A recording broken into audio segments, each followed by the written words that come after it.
Alhamdulillah. Alhamdulillahillazi arsala rasulahu bil huda wa dinil haq liyuzhirahu 'ala dini kullihi walau karihal musyrikun. Asyhadu an la ilaha illallah wa asyhadu anna Muhammadan abduhu wa rasuluh la nabiyya ba'dah. Innallaha wa malaikatahu yusholluna 'alan nabi. Ya ayyuhallazina amanu shallu 'alaihi wa sallimu taslima.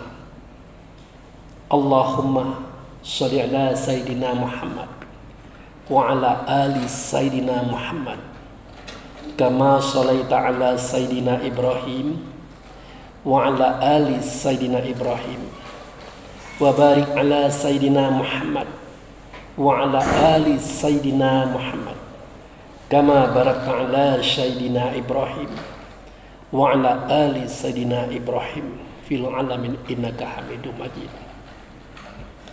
Ya ayyuhal hadirun, ittaqullah haqqa tuqatih wa la tamutunna illa wa antum muslimun. Wa qala Allahu fil Qur'anil Karim, a'udzu billahi minasy syaithanir rajim. Bismillahirrahmanirrahim. Wal 'asri innal insana lafi khusrin illal ladzina amanu wa 'amilus shalihat wa tawassaw bil haqq wa tawassaw bis sabr. Shadaqallahul azim. Jamaah yang ditamu Allah dan dimuliakannya, kita banyak bersyukur kepada Allah. Dengan anugerahnya kita diberi kesehatan dan kekuatan, di mana dengan itu kita dapat hadir dan datang di masjid yang kita cintai ini.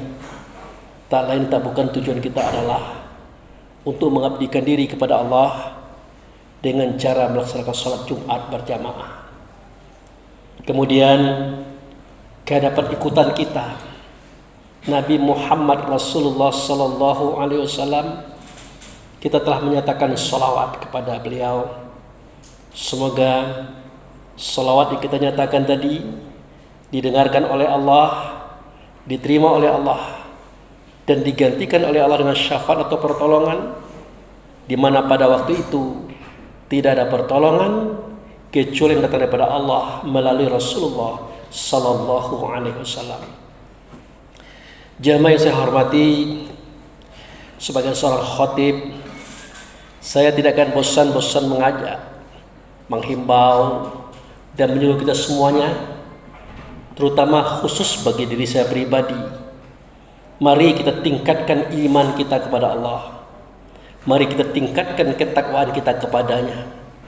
Berharap semua kita ini tidak akan mati kecuali berada dalam Islam atau selamat. Jamaah yang saya hormati, tadi saya telah membacakan sebuah firman Allah, yaitu wal asri. Di situ Allah bersumpah dengan waktu. Apa kata Allah? Wal asri innal insana lafi khusr illal ladzina amanu wa 'amilus shalihat wa tawassaw bil haqq wa tawassaw bis sabri. Jadi kalau Allah sendiri sudah bersumpah dalam firman-Nya untuk kita, berarti ini adalah masalah yang sangat serius. Apa kata Allah?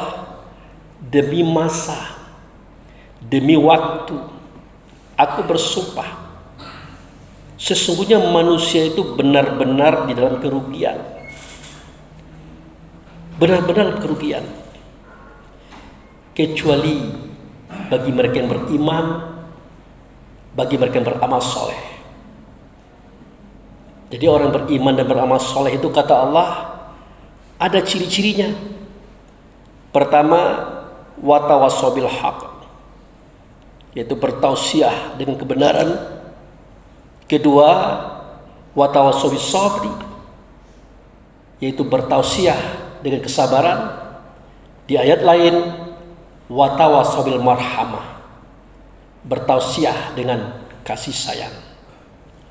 Jamaah yang saya hormati, dalam hal ini kita sering mengaji keluar. Sebagai seorang beriman, percaya kepada Allah dan Rasul, kepada ketentuan-ketentuannya, perintah dan larangannya, tentu kita dituntut untuk beramal soleh. Amal soleh itu artinya sholat. Sholat inilah induk daripada semua amalan. Kita bersuara, kita berkata, kita berbuat. Itu diplot, dicetak dengan sholat tadi. Makanya di akhirat nanti Rasul menyatakan bahwa inna awala yuhasibu min amali bani Adam as-sholah. Iza sholahat faqad sholahat kullu amaluhu. Iza fasadat faqad kullu amaluhu. Jadi sholat itu cetakannya itu. Kalau bagus sholatnya, baguslah amalannya. Kalau buruk sholatnya, buruklah amalannya. Kalau tidak ada sholat, maka tidak ada amalannya diterima oleh Allah dan Rasul di waktu itu. Makanya hari-hari ini, sebelum kita hadir hadiratnya Allah, sebelum kita meninggalkan dunia ini, perlu kita tinjau kembali surah Wal-Asri ini. Sesungguhnya orang beriman itu ciri-cirinya dia beramal soleh. Suaranya, katanya, perbuatannya mencerminkan kalau dia itu sholat. Jadi sholat itu ukuran bersuara, kata, perbuatan kita. Itu. Jadi bagaimana cara kita mengukurnya? Sebenarnya sederhana saja. Kalau kita ikut kajian orang tua kita dulu, apa kata mereka? Kalau kamu ingin mencubit kulit orang, kamu cubit dulu kulit dirimu. Apa rasanya, sakit apa tidak? Kalau sakit jangan dicubit orang. Itu nasihat orang tua kita dulu. Nah, kalau sekarang bagaimana pemahamannya? Kalau kita hendak mengatakan orang, hendak melakukan perbuatan kepada orang yang kira-kira akan menyakitkan orang, kita kembalikan kepada diri kita dulu. Contoh misalnya, kita benci orang, kita iri kepada orang, kita dengki kepada orang, kita cerca orang, kemudian kita hina orang. Semestinya sebelum itu kita lakukan, kita balik. Bagaimana seandainya jika itu terjadi pada diri kita, dilakukan oleh orang kepada kita? Kalau rasanya itu tidak enak, jangan kita buat. Kalau itu tidak bagus, jangan kita lakukan. Nah, begitu caranya kita menimbang dalam hal perbuatan kepada orang lain. Nah, oleh karena itu kata Allah Subhanahu wa taala, ciri-ciri orang yang beriman dan beramal soleh itu dia bertausiah, dia berwasiat, dia saling menasihati dengan kebenaran, menasihati dengan kesabaran, menasihati dengan kasih sayang. Oleh karena kita ini sering mengaji keluar, kita kira kita ini menasihati orang, mengajari orang, menunjuki orang, padahal kita tidak punya petunjuk. Petunjuk hanya ada pada Allah dan Rasulnya. Hanya Allah dan Rasul yang bisa menunjukkan orang. Ternyata maksudnya adalah watawasaw bil haq, watawasaw bil sabri, watawasaw bil marhamah. Hakikatnya adalah kita menasihati diri kita sendiri dengan kebenaran. Kita menasihati diri kita sendiri dengan kesabaran. Kita menasihati diri kita sendiri dengan kasih sayang. Kenapa kita harus menasihati diri kita sendiri? Kemarin semua masjid, khususnya Indonesia, memperingati hari ulang tahun daripada bulan Islam, tahun Islam. Disebut tahun Hijriah. Dari tahun 1444 Hijriah menjadi 1445 Hijriah. Ceritanya tentang hijrah. Ceritanya tentang pindah. Nah, bagaimana kita menghijrahkan keberadaan diri kita? Mestinya kita harus hijrah juga. Hijrah yang bagaimana? Kita ambillah pelajaran daripada ilmu yang disampaikan oleh Nabi Muhammad yang tertuang dalam pada kisah Isra wal Mi'raj. Perhatikan kisah itu. Sebelum beliau Isra wal Mi'raj, beliau kan dibedah dada, dikeluarkan hati, dibedah hati, dikeluarkan darah hitam, kemudian dicuci dengan bejana daripada sorga, dicuci dengan air sorga. Setelah hati beliau bersih, nah bersih dari apa? Bersih daripada sifat hawa nafsu dunia syaitan, ajib, ria, takabur, iri, dengki, hasad, fitnah, tamal, obat, dan sombong, benci, dendam, dan menghancurkan. Dibersihkan beliau waktu itu. Nah, setelah bersih, apa yang terjadi? Maka Jibril pun menanamkan iman, Islam, tauhid, makrifat ke dalam hati beliau. Nah, setelah itu selesai, barulah Nabi bisa Isra, barulah Nabi bisa Mi'raj. Kenapa? Karena untuk Isra wal Mi'raj syarat pokoknya adalah dada dibedah dulu, hati dibersihkan dulu, ditanamkan ilmu iman, Islam, tauhid, makrifat. Barulah bisa Isra, barulah bisa Mi'raj. Kenapa sedemikian? Karena Mi'raj itu tujuannya adalah bertemu dengan Tuhan, berhadapan dengan Tuhan dan berdialog dengan Tuhan. Dan ini terjadi pada diri kita hari ini. Minimal sehari semalam kita sholat 5 waktu. Pernahkah kita sadari bahwa apa yang kita lakukan itu adalah mi'rajnya kita, hadirnya kita di hadapan Allah, berdialognya kita di hadapan Allah. Sudah sejauh apa kualitasnya? Sudah sejauh mana kualitas dialog kita? Pernahkah kita pahami itu? Semestinya harus kita tingkatkan. Nah, bagaimana cara meningkatnya? Pertama kali kata Rasulullah, bersihkan hatimu itu dulu. Kalau dalam istilah ilmu tasawuf namanya tahali. Tahali itu artinya membersihkan diri, sebagaimana Nabi dibersihkan hatinya. Kemudian setelah dibersihkan diri, dijauhkan semua hal-hal tidak baik, diisi diri, namanya tahali. Itulah ketika Nabi ditanamkan iman, Islam, tauhid, makrifat di hati beliau. Kemudian barulah beliau bisa Isra wal Mi'raj, bertemu dengan Allah, berdialog dengan Allah. Itu namanya tajalli. Nah, semestinya kita harus ke sana. Ini tidak. Kita tidak lagi berpikir itu, saudara. Kita tidak dipaham tentang itu. Jangankan kajian seperti itu, kajian umum saja kita sudah mulai tidak biasa mendengarkannya. Padahal hidup yang kita alami hari ini, sejak dari lahir hingga kita mati nanti, adalah perwujudan realisasi daripada agama. Jadi agama itu adalah sebuah konsep dari Allah dan Rasulnya yang harus direalisasikan dalam kehidupan dunia ini. Kita sebagai pelakonnya. Nah, ini yang jarang kita ketahui. Kita sibuk dengan pendidikan, ekonomi, sosial, budaya, politik. Sibuk kita dengan itu. Tanpa kita hiraukan lagi agama, yang padanya ada kitab suci yang harus kita pelajari, yang harus kita realisasikan kehidupan kita sesuai dengan kitab. Makanya kalau kita tidak berpikir ke sini, makanya Allah katakan, innal insana lafi khusrin. Manusia itu berada dalam kerugian. Kenapa?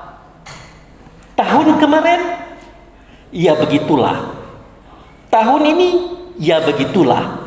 Tahun besok, ya begitulah. Tidak ada peningkatannya. Padahal kita hidup ini tidak abadi. Kita merasakan, kemarin kita kecil, menjadi remaja. Kemarin kita remaja, menjadi seperti sekarang, dewasa. Dalam lagi kita tua dan mati. Artinya modal hidup kita semakin hari semakin menipis, semakin hari semakin berkurang. Mana peningkatan kita? Mana usaha kita untuk bertemu dengan Allah? Mana? Kita habiskan usia kita, waktu kita untuk dunia kita saja. Seperti yang saya katakan tadi, sosial, budaya, ekonomi, pendidikan, dan politik. tidak kita hiraukan diri kita, dia akan kembali kepada Allah. Mana modalnya? Mana pengetahuannya? Tidak kita pikirkan itu. Bahkan kita salah paham. Seketika dikatakan inna lillahi wa inna ilaihi raji'un. Kami datang dari Allah dan kembali kepada Allah. Betulkah begitu? Tulisannya begitu. Tapi prakteknya tidak begitu. Kalau kita datang dari Allah itu sudah pasti. Nah, untuk kembali kepada Allah apakah pasti? Belum tentu. Untuk kembali kepada Allah belum tentu kita bisa. Kenapa? Untuk kembali kepada Allah itu ada ilmunya, ada pengetahuannya, ada usahanya, ada perjuangannya. Gak usah jauh-jauh. Bapak-bapak, saudara-saudara ke masjid ini tadinya datang dari rumah. Kalau saudara tidak tahu di mana rumah kita tadi, apa lokasinya, apa nama alamatnya, di mana jalannya, pasti sesat pulang. Pasti terdampar pulang, tidak sampai ke rumah. Apalagi Allah, apalagi Baitullah, apalagi tempat dahulu kita berasal, di mana dia? Nah, ini kelalaian yang besar yang sudah kita lakukan. Tidak ada kita menasihati diri kita ini dengan kebenaran, tidak ada. Tidak ada kita ini menasihati diri kita ini dengan kesabaran, tidak ada. Tidak ada kita menasihati diri kita dengan kasih sayang, tidak kasihan kita dengan diri kita sendiri. Tapi kalau nasihati orang kita rajin. Nasihati orang. Makanya khotib kalau naik mimbar selalu dia mengatakan, marilah kita tingkatkan iman dan takwa, khususnya bagi diri saya pribadi, artinya untuk dirinya dia. Jadi dia menasihati dirinya dia di depan orang banyak. Bukan kita menasihati orang lain. Kalau khotib, ustadz, kiai, ulama tidak bisa merubah hati saudara. Tidak bisa. Yang bisa merubah hati kita itu hanya Allah saja. Karena Allah itulah hak yang memiliki daya petunjuk. Nah, oleh karena itu saudara-saudaraku kaum muslimin, perjuangkanlah. Ingatlah masa hidup kita ini tidak lama. Sebentar lagi ketahuilah di manakah kita kembali nanti, kemana kita pergi. Bagaimana caranya? Allah sudah memberikan kita modal namanya akal. Akal untuk kita berpikir, untuk kita berusaha mencari jalan itu. Kalau untuk mencari ekonomi, sudahlah. Kita sudah berjalan. Kalau sudah tua bagaimana? Tidak bisa lagi mencari ekonomi. Artinya kan sebentar lagi kan pulang. Nah, bagaimana cara pulang? Di sini kita nyangkut. Makanya Allah menuntut kita. Afala ta'qilun. Kamu tuh berakal apa enggak? Afala tafakarun. Kamu itu berpikir apa enggak? Afal tubsirun, kamu itu membaca apa tidak? Afal tasmaun, kamu itu mendengar apa tidak? Berkali-kali Allah berkata itu kepada kita supaya kita memikirkan nasib kita ke depan. Itulah hikmah memperingati tahun baru Hijriah yang setiap tahun kita laksanakan. Barakallahu li wa lakum fil Qur'anil azim wa syairil mu'minina wal mu'minat wa astaghfiruhu innahu huwal ghafurur rahim.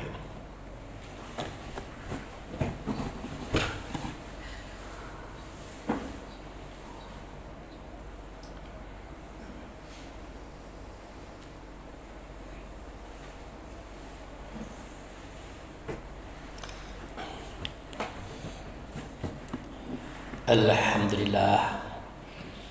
Alhamdulillahillazi arsala rasulahu bil huda wa dinil haq liyuzhirahu 'ala ad-dini kullihi walau karihal musyrikun. Asyhadu an la ilaha illallah wa asyhadu anna Muhammadan abduhu wa rasuluhu la nabiyya ba'da. Allahumma shalli ala sayidina Muhammad wa ala ali sayidina Muhammad. Ya ayyuhal hadirun ittaqullah haqqa tuqatih wa la tamutunna illa wa antum muslimun. Jamaah yang saya cintai, yang saya hormati, pada kesempatan singkat ini saya sampaikan kembali apa yang saya telah sampaikan di dalam khutbah tadi. Marilah kita berusaha untuk meningkatkan kualitas dan kapasitas kita, terutama mengingat hari kita yang akan kembali kepada Allah. Mari kita cari pengetahuannya, kita cari ilmunya, bagaimana cara kembali kepada Allah. Betul kita datang kepada Allah, semestinya kita kembali kepada Allah. Tetapi kalau tidak berusaha dari sekarang, dikhawatirkan kita tidak kembali kepada Allah. tidak terbuka pintu langit. Artinya pecah langit, pecah bumi, terbakar semuanya, itulah neraka. Kita berada di dalamnya, kita tidak kembali kepada Allah Subhanahu wa taala. Mari kita berdoa, semoga kita diampuni dosanya, dimaafkan kesalahannya, dibukakan hati untuk mempelajari bagaimana cara kembali kepada Allah Subhanahu wa taala. Na'udzubillahi minasyaitonirrajim. Bismillahirrahmanirrahim. Ya Allah, ya Rahman, ya Rahim, ya Malikal Qudusus Salam, ya la ilaha illa anta. Allahumma ya Allah, bihadza zuhri hadarna fi hadratika, aina hadarna fi hadratika bizambina katsiran, fazallika faghfir lana ala dzunubana, faghfir lana ala dzunubana, faghfir lana ala dzunubana. Rabbana zalamna anfusana wa illam taghfir lana wa tarhamna lanakunanna minal khasirin. Rabbana fir lana wa liwalidayna warhamhuma kama rabbayana shaghira. Allahumma ighfir lil mu'minin wal mu'minat, muslimin wal muslimat, al ahya'u minhum wal amwat. Rabbana hab lana min azwajina wa dzurriyyatina qurrata a'yun waj'alna lil muttaqina imama. Rabbana la tuzigh qulubana ba'da idh hadaitana wa hab lana min ladunka rahmatan innaka antal wahhab. Rabbana na'udzubika bi kalimatika tammati minal bala'i dunya bala'il akhirah, azabi dunya zabil akhirah, fitnati dunya fitnatil akhirah, ala nafsina wal ahlina wal ikhwanuna wal a'maluna wal maluna, la hawla wala quwwata illa billahi alil azim. Rabbana fataqabbal minas sholatana wa siyamana wa takhaswa'ana wa tadarru'ana wa zikrina wa qira'atal qur'anina innaka ghafurur rahim. Rabbana atina fi dunya hasanah wa fil akhirati hasanah wa qina azabannar. Ibadallah, innallaha ya'muru bil adli wa ihsan wa itazil qurba halal fasi wal munkar wal ba ya'izukum la'allakum tadhakkarun wa la zikrullahi akbar wa aqimis shalah.